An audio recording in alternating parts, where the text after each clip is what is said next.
becomes a euphemism, right? It's the word refugee. It's the word refugee, and all refugees then are alike, and all of them look alike, and they come from the same thing. They all want the same thing. They're going to do the same thing. And that's the problem. They don't know these people. I always wanted to help the refugees as soon as the opportunity came. I was always looking for an opportunity. What I needed as, a little trigger, a little something, and it was that day I was like, I know I need to help them. I know, I always had this feeling I needed to, but now was the moment that I needed to get involved and get to a club. And what I really wanted to do was just kind of get to know them personally. Although I'll never be able to go through what they went through, my job as a global citizen is to try to put myself in those shoes that they've walked so many miles in.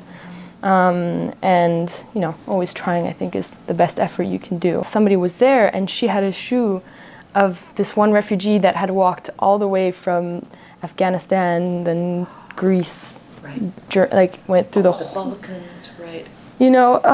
And I saw that shoe with the holes, and it was a real sculpture because it had so much, shoes are really important because they really, they stick to people and they go through with people. I don't know if that really makes sense, but totally does. 'Cause I'm thinking it's the connection between the human being and the place, right? There's a soul. Mm-hmm.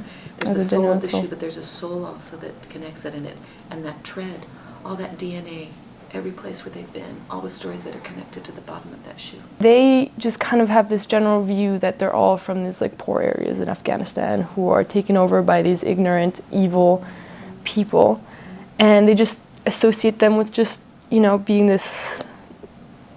these people that can't be an addition to society. I think that's what they think of it. And that's what's really heartbreaking, is that they will work sometimes harder than any other French person. They won't take anything for granted. And that's what's, just kind of really... And if they just met, yes. Face to face, right? Human interaction. Because that just, again, humanizes them, and I think that's one of the most important things. But some of them study, French literature and French literature, They love France. Right. They love the cuisine, or they love the architecture, or any number, as multifaceted as any other group, right? Yeah. Right? I haven't done enough, and I don't think I could ever do enough.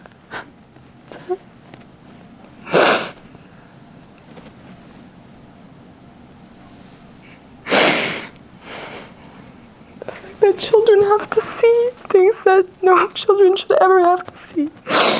And that people are taking advantage of other people in weakness.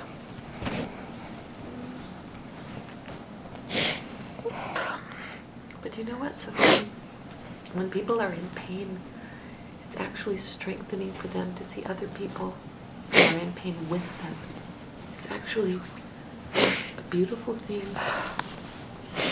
If you were to look somebody right in the eyes who's scared, who's reticent, who's even militantly anti-refugee, what could you possibly say to soften their hearts? Think about all the love the other people have ever given you.